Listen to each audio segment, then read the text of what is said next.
Hello, today I will give you a brief overview of Legacies, Dynastic Legacies in Crusader Kings 3. Dynastic Legacies are, you can think of them as something of a permanent upgrade to your nation, to your dynasty. They affect all members of the dynasty and are honestly quite powerful indeed. You can open them by pressing this button right here in the to open your house menu, or you can do so through here, through your character screen. Then you can simply open Legacies and you will be taken to this menu right here. As you can see, there are many different legacies to choose from. Of course, most of them do what they are named after. For example, Customs is about tolerance, curiosity, and profound understanding of what unites us. It increases cultural unity between this culture and other cultures, increasing the cultural acceptance, ability to learn more language at once, and increases cultural fascination progress. You can also get ability to celebrate other cultures, which enable you to improve development control and building cost, defensive advantage, and many more different things for a bit of money and a bit of prestige. I'm sorry, it will give you prestige and it will cost a lot of gold. It's quite a powerful ability, but as you can see, it is locked behind a whole skill tree. As you can see, you have to unlock each of the 5 different legacies in line at the same time. If I would, and the cost is increased each time by 500 from what I understand. So each next legacy costs more and more to unlock. So from what I calculated, so like something, it takes about like 100 or 150,000 points, renown points, to unlock all legacies. Of course, this isn't even all of them, because if you are inside the Iberian Struggle region, you have a legacy that focuses on cities, and if you are of the culture or faith that allows raiding, you can also have a raiding legacy. So 2 more. Now I will go over every one of them. For example, here, the Heroic Bloodline focuses on legends and unlocking certain bonuses focused on legends. For example, completing this legend tree unlocks your access to Legendary Watchtower, which is a really great legendary building that you can construct upon completing a legend. You can have a legend creation discount and get a living legend trait upon completion of mythical heroic legend. A golden legend gives you a saint trait if you complete a mythical holy legend. As you can see, it also stacks your legend creation discount. Mythical Ancestor grants you the access to ancestral claim Casus Belli on any claims gained through legitimizing legend. A really powerful stuff. But of course, legends are really expensive. Promoting legends costs really a lot of gold. So it is best recommended for later in the game once you establish a good economy for yourself. Moving on, legitimacy. Legitimacy, it focuses on the right to rule and power to do so. As you can see, it increases control growth and popular opinion. Each heir starts with a lasting line modifier that increases their legitimacy gain for the first 10 years in power. Sons of our fathers increases dynasty opinion and unlocks the espoused legitimacy intent, allowing you to build legitimacy during activities such as funerals, feasts, and grand weddings. Really powerful stuff.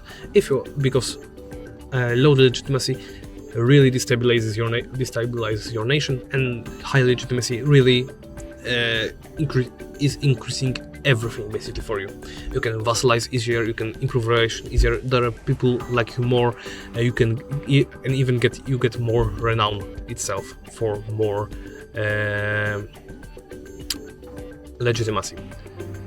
Divine-minded makes so that vassals are less likely to join dissolution factions and claimant factions. Really powerful stuff. And due Edmond droid gets you a you can select a 5th level education trait to make more common within your dynasty. So you can get a really good specialization for your dynasty. Honestly, I would pick something like learning or stewardship as a focus. Maybe warfare if you are focusing on conquest. But those two are really powerful education traits to have more common, to be more common within your dynasty.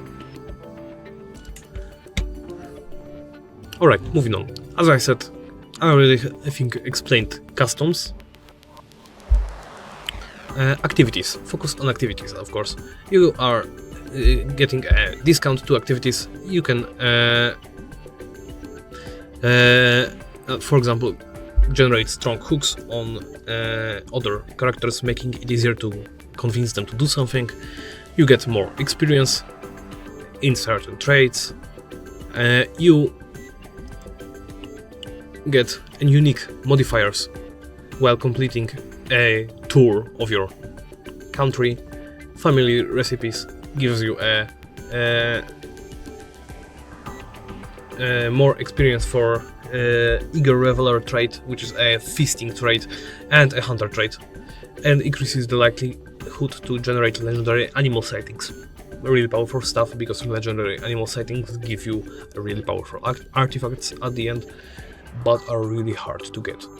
And Field of the Cloth of Gold gives you a more House Studier experience, and you can invite the invite night decision is free during a grand tournament, and gets you hard characters with higher prowess.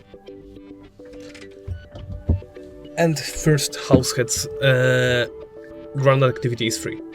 Really powerful stuff, because a really maxed out activity such as a grand tournament can cost upwards of 1,500 gold. So getting one for absolutely free is a still absolute powerhouse. Warfare focuses on warfare, of course. Gives you more prowess, more knight effectiveness. You have greater pursuit, less losses in retreat, and decreased casus belli cost. Pursuit makes so you kill more enemy soldiers after their rout. Retreat losses decreases this same statistic for your own army. Squire traditions give you more XP for martial lifestyle, and your dynasty members are less likely to die or get wounded in battle. Very useful stuff. And you have a higher chance of gaining prowess serving as a knight. Also quite useful. Inherited tactics gives you a men at arms counter efficiency and advantage. Advantage gives you better rolls during battles, and men at arms counter efficiency increases the strength of which your men at arms counter enemy men at arms.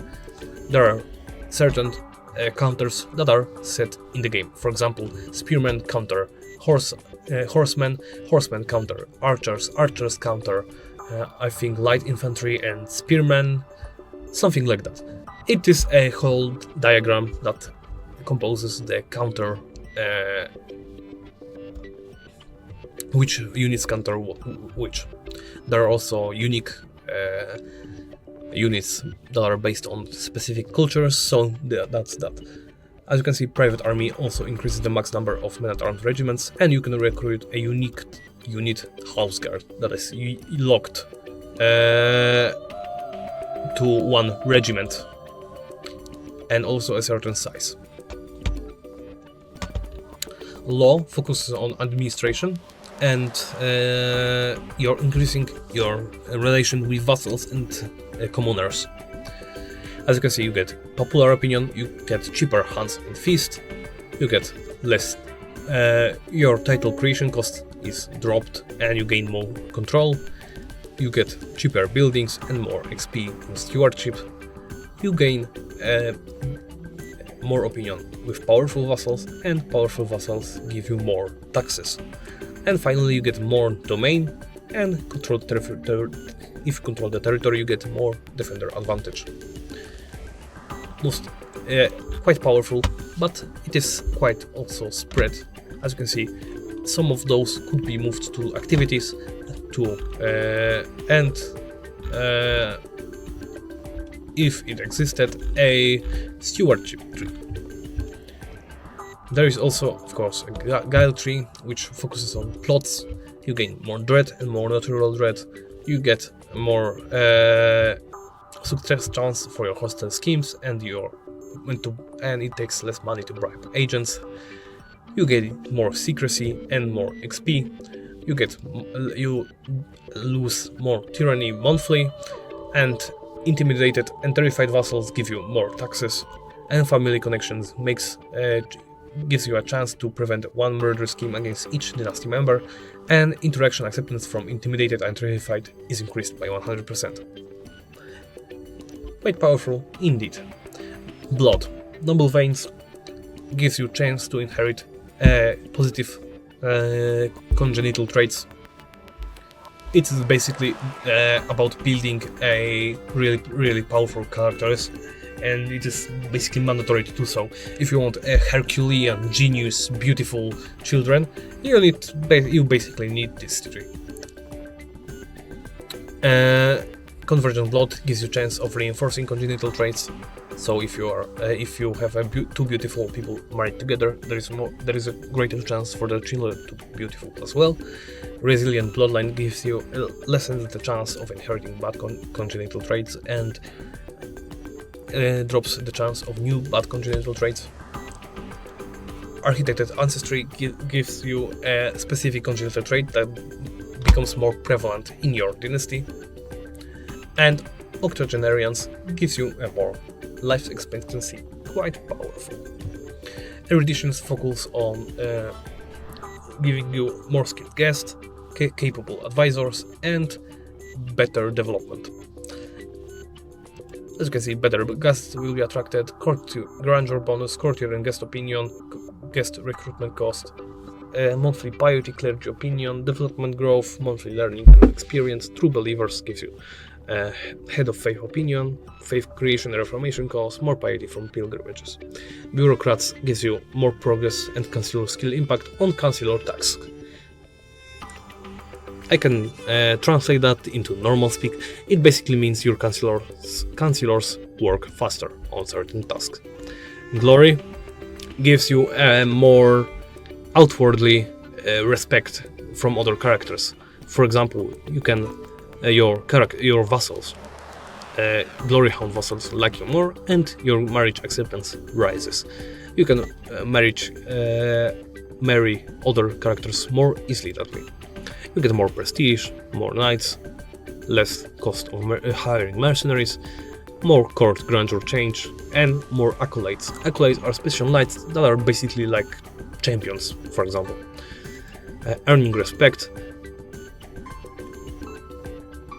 is giving you a lot shorter personal schemes and more diplomacy lifestyle. Personal schemes are like, for example, hostile schemes, but they do not result in hostile action.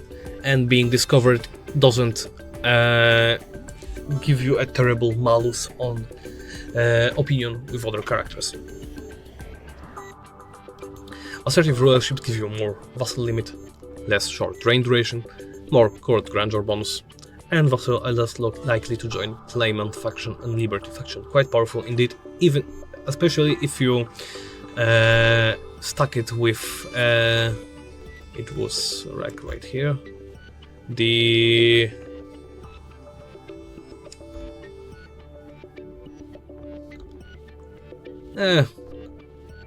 I cannot find it right now, but there was one other trade that gave you basically the same thing. So stacking them together, you can basically guarantee that your realm will be really stable. And alright, and righteous gives you a general opinion, which increases the opinion of everyone. and give you another max sway scheme, really powerful. And also kin gives large skilled families, so fertility, attraction opinion, child opinion, better education, disease resistance, fewer complications during pregnancy,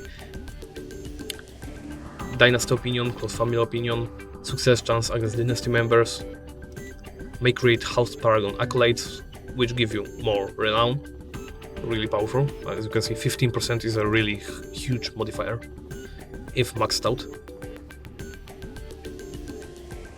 And also graceful aging, no prowess loss from age is a useful thing, not quite mandatory or OP, but increasing skills with age is a really powerful thing indeed. And those are all basic legacies. Well, right now I would honestly prefer to, I think, further down the Heroic Bloodline 3, despite it being a mid to late game thing to focus on, because Renown takes a lot of time to stack up. I'm playing as a member of a head of House Caroling, and even as you can see, the House Caroling, the most recognizable house in the game at the start of the game, in this year, honestly, has only gains 5 renown a month. Not that much. But I think that's it about renown and dynastic legacies in CK3. If you are interested in more tutorials like this one, please remember to comment, like and subscribe. And of course, thank you for watching.